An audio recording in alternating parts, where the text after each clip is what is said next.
السلام علیکم ورحمۃ اللہ وبرکاتہ۔ الحمد للہ رب العالمین والصلاة والسلام علی سید الانبیاء وافضل المرسلین نبینا محمد وعلی آلہ واصحابہ اجمعین، اما بعد۔ محترم ناظرین کرام، رمضان کے فضائل و مسائل سے متعلق اس کورس میں آپ لوگوں کو خوش آمدید۔ میں آپ لوگوں کے سامنے ایک بار پھر رمضان کے روزے اور اس مہینے سے متعلق کچھ باتیں لے کر حاضر ہوں۔ آج کے درس میں اور آج کے اس ایپیسوڈ میں جو باتیں میں آپ لوگوں کے سامنے رکھوں گا اس کا تعلق رمضان کے روزوں کے آداب سے ہے، مستحبات سے ہے، کہ رمضان کا بندہ روزہ رکھے تو وہ کن آداب کو ملحوظ رکھے، وہ کن باتوں کا خیال کرے، کن کاموں کو زیادہ برتنے کی کوششیں کریں۔ دیکھیے، ایک تو چیزیں ہوتی ہے واجبات جو کرنا آپ کو ضروری ہے، ایک وہ چیزیں ہوتی ہے جو مستحبات ہے، جو اچھی ہے، جس کو کرنے سے ثواب ملتا ہے۔ تو یہ باتیں جو رمضان کے آداب سے متعلق میں ذکر کروں گا، اس کا بھی آپ لوگ خاص خیال رکھیں رمضان کے روزے میں یا رمضان کا روزہ رکھتے ہوئے۔ سب سے پہلا ادب یہ ہے کہ میں نے گزشتہ درس میں یہ بات ذکر کی کہ آدمی چاند دیکھنے کا اہتمام کرے، رمضان کا چاند دیکھنے کا اہتمام کرے۔ تو اس کا ادب یہ ہے کہ جب رمضان کا چاند دیکھا جائے تو چاند دیکھنے کے ساتھ ساتھ چاند دیکھنے کی دعا بھی پڑھی جائے، جو اللہ کے رسول صلی اللہ علیہ وسلم سے ثابت ہے، اور علماء نے اس حدیث کو قابل حجت قرار دیا ہے کہ اللہ کے رسول صلی اللہ علیہ وسلم جب چاند دیکھتے تھے تو آپ یہ دعا پڑھتے تھے، کہتے تھے اللہ اکبر، اللہم احلہ علینا بالامن والایمان والسلامۃ والاسلام والتوفیق لما یحب ربنا ویرضی ربنا وربک اللہ۔ کہتے تھے اللہ کے رسول صلی اللہ علیہ وسلم جب چاند دیکھتے تھے تو کہتے تھے، سب سے پہلے اللہ کی بڑائی اور اس کی کبریائی بیان کرتے تھے، اور کہتے تھے اللہ اکبر، اللہ سب سے بڑا ہے۔ اس کے بعد کہتے تھے اللہ تو اس چاند کو ہمارے اوپر امن و امان کے ساتھ، امن اور ایمان کے ساتھ اور سلامتی کے ساتھ، اسلام کے ساتھ، ان سارے بہتر حالات میں ہمارے اوپر چاند طلوع فرما، اور ان چیزوں کی توفیق دیا ہے ہمارے رب جس سے تو راضی ہے، جس کو تو پسند کرتا ہے، اور اللہ تو ہی ہمارا رب اور سب کا رب ہے۔ تو یہ دعا سکھلائی اللہ کے رسول صلی اللہ علیہ وسلم نے کہ اللہم احلہ علینا بالامن والایمان والسلامۃ والاسلام والتوفیق لما یحب ربنا ویرضی بلما یحب ربنا ویرضی ربنا وربک اللہ۔ یہ دعا بھی آداب میں سے کہ جب رمضان کا چاند دیکھا جائے تو اس دعا کو پڑھا جائے اور اللہ سے دعائیں کی جائے کہ امن و امان کے ساتھ یہ مہینہ گزرے، سلامتی کے ساتھ، اسلام کی، ایمان کی حالت میں یہ مہینہ گزرے، اور ان چیزوں کی توفیق ملے جن چیزوں کی وجہ سے ہماری دنیا اور آخرت دونوں سنور جائے۔ دیکھیے، کمال صرف یہ نہیں کہ رمضان کا مہینہ مل گیا، بلکہ کمال یہ کہ رمضان کا مہینہ ملے اور اس مہینہ میں ہمیں ایسے کاموں کی توفیق ملے جو کام ہماری آخرت کو سنوار دے، کیونکہ یہ ایمانی تجارت کا موسم ہے، یہ ایمانی تجارت کا موسم ہے، ایمان میں بڑھوتری اور زیادتی کا یہ موسم ہے۔ تو آدمی ایسا کام کرے، اللہ سے دعائیں کریں جن کاموں کی وجہ سے اس کے ایمان میں بڑھوتری ہو، اور اللہ سے دعائیں کرتا رہے۔ تو پہلا ادب یہ۔ دوسرا ادب یہ کہ رمضان کے روزے میں خاص طور سے اخلاص کا اہتمام کرے، خاص طور سے اخلاص کا اہتمام کرے۔ ساری عبادتوں میں اخلاص اور نیت کی سچائی یہ ضروری ہے، لیکن رمضان کا روزہ ایسا ہے جس میں ریاکاری کا کوئی شائبہ ہی نہیں، بلکہ اس سے ان مسلمان اخلاص کو سیکھے کہ اخلاص کی وجہ سے عبادتیں کتنی بڑی اور عظیم ہو جاتی ہیں۔ اس لیے کہ آپ غور کریں گے تو آپ پائیں گے کہ رمضان کا روزہ ایسا ہے جہاں پہ کوئی آدمی ریاکاری نہیں کر سکتا، یعنی وہ روزہ ہے نہیں ہے یہ اللہ کے علاوہ کوئی نہیں جانتا ہے۔ دوسری عبادتوں میں ریاکاری کا شائبہ ہو سکتا ہے، داخل ہو سکتا ہے، لیکن رمضان کے روزے میں قطعی نہیں داخل ہو سکتا۔ اسی لیے اللہ کے رسول صلی اللہ علیہ وسلم نے کہا کہ من صام رمضان ایمانا و احتسابا، کہ جس نے رمضان کا روزہ ایمان کے ساتھ اور ثواب کی نیت سے، یعنی صرف ثواب کی نیت اس کے دماغ میں ہے، صرف ثواب کی نیت ملحوظ رہے، تو کیا ہوگا؟ غفر له ما تقدم من ذنبہ، تو اس کی گزشتہ گناہیں، جو چھوٹی گناہ صغیرہ ہے وہ معاف ہو جاتی ہے رمضان کے روزے سے۔ لیکن اگر بڑی گناہیں، اگر کبیرہ گناہیں، تو اس کے لیے اسے توبہ الگ سے کرنا پڑے گا، ان گناہوں کے چھوڑنے کا عزم کرنا پڑے گا، تب اس کی گناہیں معاف ہوں گی۔ لیکن چھوٹی جو گناہیں وہ رمضان کا روزہ رکھنے سے ہی وہ گناہیں معاف ہو جائیں گی۔ تو اخلاص کا خاص اہتمام رہے، اس لیے کہ اخلاص یہ عبادتوں کی روح ہے، عبادتوں کی جڑ ہے، حقیقت ہے۔ اگر بندہ کا عمل اخلاص سے خالی رہا تو وہ بیکار ہے، اور اسی لیے سلف کہتے تھے کہ رب عمل صغیر تکبرہ النیہ، کہ بہت سے چھوٹے چھوٹے اعمال اس کو نیت بڑا بنا دیتی ہے، اور بہت سے بڑے بڑے اعمال ورب عمل کبیر تصغرہ النیہ، اور بہت سے بڑے بڑے اعمال کو نیت چھوٹا بنا دیتی ہے۔ یعنی آپ کے عمل بہت بڑے لیکن آپ کی نیت میں فتور ہے تو وہ عمل بیکار ہو گیا، لیکن آپ کا عمل بہت چھوٹا ہے لیکن اس میں نیت خالص ہے تو آپ کا یہ عمل اللہ کے یہاں بہت بڑا ہو گیا۔ اس لیے اخلاص کا خاص اہتمام کریں، اور بلکہ رمضان کے موسم میں، رمضان کے مہینے میں جو بھی عمل کریں اس میں اخلاص کا خاص اہتمام کریں، اور ریاکاری سے بالکل بچیں، کیونکہ ریاکاری یہ شرک اصغر ہے اور یہ اعمال کو برباد کرنے والی فیلنگ سے ہے، اعمال کو برباد کرنے والا یہ عمل ہے۔ اسی طرح رمضان کے آداب میں سے، روزے کے آداب میں سے یہ بھی ہے کہ ہم رمضان کے موسم میں، رمضان کے مہینے میں کثرت سے صدقات کریں، صدقہ و خیرات کریں۔ اللہ کے رسول صلی اللہ علیہ وسلم کے بارے میں حضرت عبداللہ ابن عباس کہتے ہیں کہ اللہ کے رسول صلی اللہ علیہ وسلم کان اجود الناس، آپ سب سے بڑے سخی تھے، آپ سب سے بڑے سخی تھے، اور جب خاص طور سے جب رمضان میں آپ کی ملاقات جبریل امین سے ہو جاتی تھی، اور جب کہ رمضان میں آپ ہر رات جبریل سے ملاقات کرتے تھے، جبریل کے ساتھ مدارسہ کرتے تھے، قرآن کا دور کرتے تھے، یعنی آپ جبریل کو سناتے اور جبریل آپ کو سناتے تھے، یہ مدارسہ اسے کہا جاتا ہے، دور جسے ہم اردو میں کہتے ہیں کہ حافظ ایک دوسرے کو سناتے ہیں، ویسے ہی اللہ کے رسول صلی اللہ علیہ وسلم جبریل امین کو سناتے تھے۔ تو کہتے ہیں کہ حضرت عبداللہ ابن عباس کی جب آپ کی جبریل سے ملاقات ہوتی تھی تو آپ تیز و تون ہواؤں سے زیادہ سخی ہوتے تھے، یعنی ہوا جتنی تیز چلتی اس سے زیادہ تیزی سے آپ سخاوت کرتے تھے، یعنی بہت بڑھ کر آپ سخاوت کیا کرتے تھے، کافی اہتمام اس کا کیا کرتے تھے۔ اس لیے صدقات و خیرات کا اہتمام کیا جائے رمضان میں، اور اس کے لیے ضروری یہ نہیں ہے کہ آپ کے پاس بہت مال و دولت ہو تبھی آپ صدقہ و خیرات کریں، بلکہ آپ کو اللہ نے جو نوازا ہے، جن مال سے اللہ نے آپ کو نوازا ہے ان مالوں میں سے اللہ کے راستے میں خرچ کیجیے، جن مال کو اللہ نے آپ کو دیا ہے ان مالوں میں سے اللہ کے راستے میں خرچ کیجیے۔ وَأَنفِقُوا مِمَّا رَزَقْنَاكُمْ مِن قَبْلِ أَن يَأْتِيَ أَحَدَكُمُ الْمَوْتُ، موت کے آنے سے پہلے جو ہم نے تمہیں رزق دیا اس میں سے خرچ کرو اللہ کے راستے میں۔ اور یہ رمضان کا موسم یہ بہترین موقع ہے،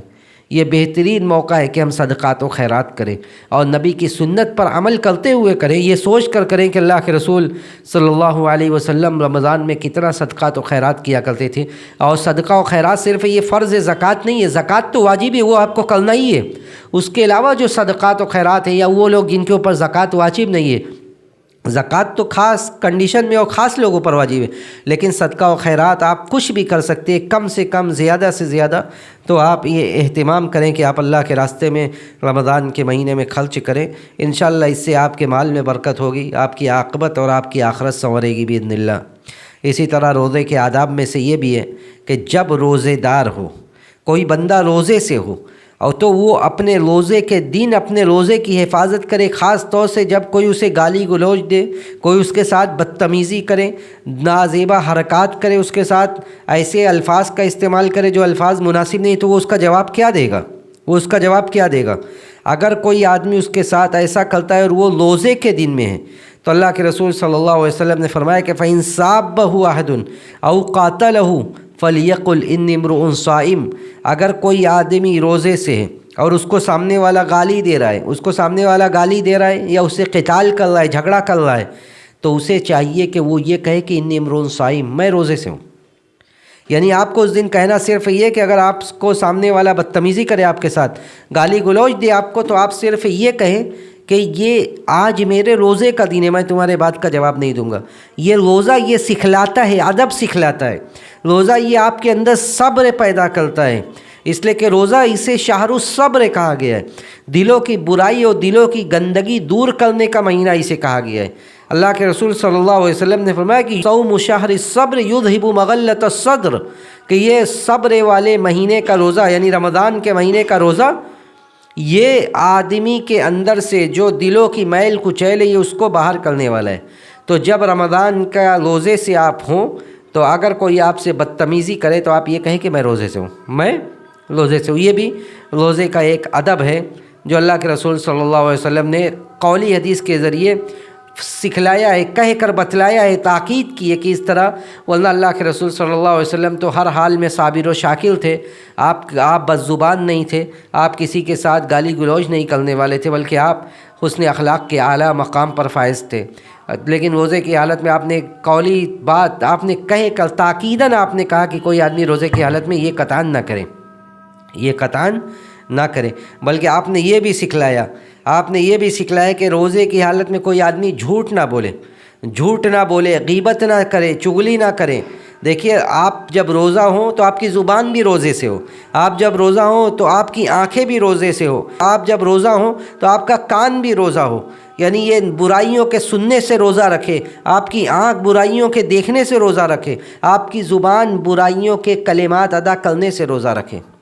اللہ کے رسول صلی اللہ علیہ وسلم نے حدیث میں فرمایا کہ من لم يدع قول الزور والعمل به فليس لله حاجة ان يدع طعامه وشرابه، کہ جو آدمی جھوٹ بولنا اور جھوٹ پر عمل کرنا نہ چھوڑے، کوئی ضرورت نہیں کہ وہ روزہ رکھے. یعنی یہ دھمکایا جا رہا ہے، ایسا نہیں ہے کہ وہ روزہ نہ رکھے تو اس کا معاف ہو جائے گا، بلکہ یہ دھمکایا جا رہا ہے، کہا جا رہا ہے کہ جو آدمی جھوٹ بولنا بھی نہ چھوڑ سکے روزہ رکھ کر، جھوٹ پر عمل کرنا نہ چھوڑ سکے، تو ایسے آدمی کو روزہ رکھنے کی کوئی ضرورت نہیں ہے. تو یہ بھی روزہ کے رمضان کے روزے کے آداب میں سے ہے کہ آدمی گالی گلوچ نہ کرے اور جھوٹ نہ بولے، بد زبانی نہ کرے، ان سارے چیزوں سے وہ پرہیز کریں.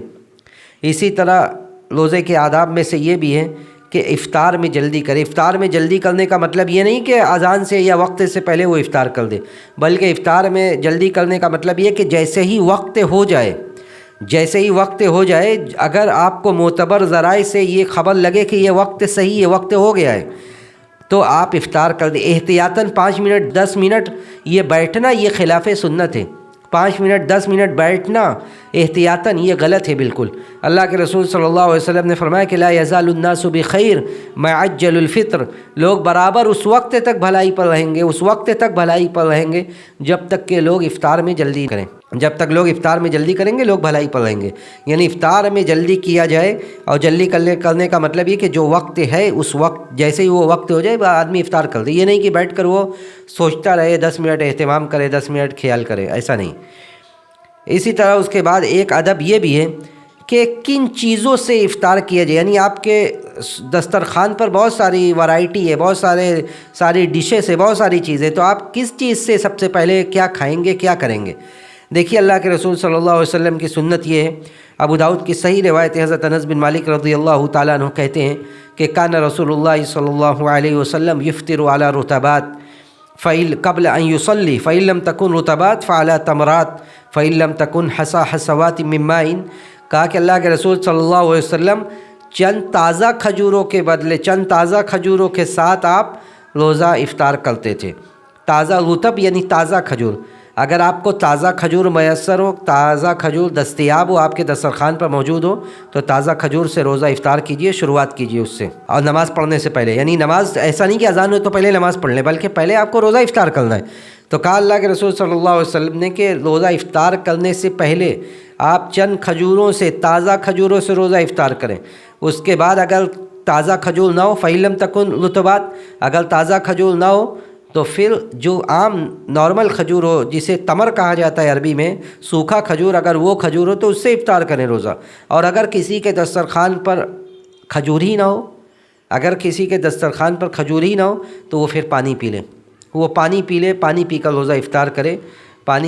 افطار کرے اگر کھجور نہ ہو تب. تو یہ آداب میں سے یہ بھی سنت ہے کہ اللہ کے رسول صلی اللہ علیہ وسلم کن چیزوں کے ذریعے افطار کیا کرتے تھے. تو آپ تازہ کھجور مل جائے تازہ کھجور سے، تازہ کھجور نہ ہو تو سوکھے ہوئے عام کھجور سے، ورنہ پانی سے ہی روزہ افطار کریں. اس کے بعد آداب میں سے یہ بھی ہے کہ جب آدمی افطار کرے تو افطار کرتے وقت کیا پڑھے. دیکھیے افطار کرتے وقت کیا کہے. کوئی بھی کھانا ہو بسم اللہ کہہ کر آپ شروع کریں، بسم اللہ کہہ کر آپ شروع کریں. اس کے علاوہ روزہ افطار کرنے کی چند دعائیں بھی وارد ہوئی ہیں، جس میں سے بعض دعائیں قابل حجت نہیں ہے، حدیث وہ صحیح نہیں ہے. ایک دعا ہے جس کے بارے میں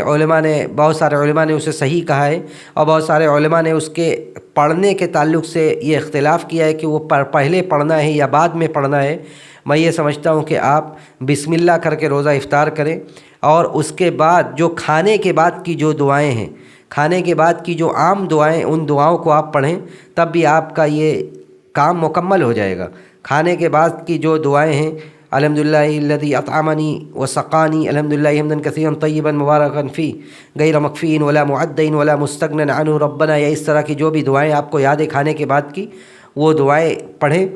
اور بعض لوگ اور بعض احادیث میں یہ دعا وارد ہوئی، اگر کوئی اس دعا کو بھی پڑھ لیتا ہے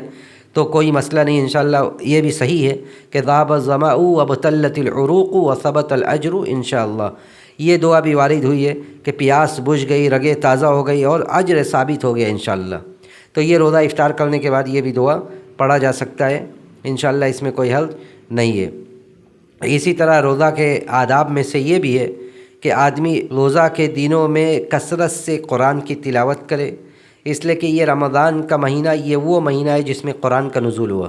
رمضان کا مہینہ یہ وہ مہینہ ہے جس میں قرآن کا نزول ہوا۔ شہر رمضان الذی انزل فیہ القرآن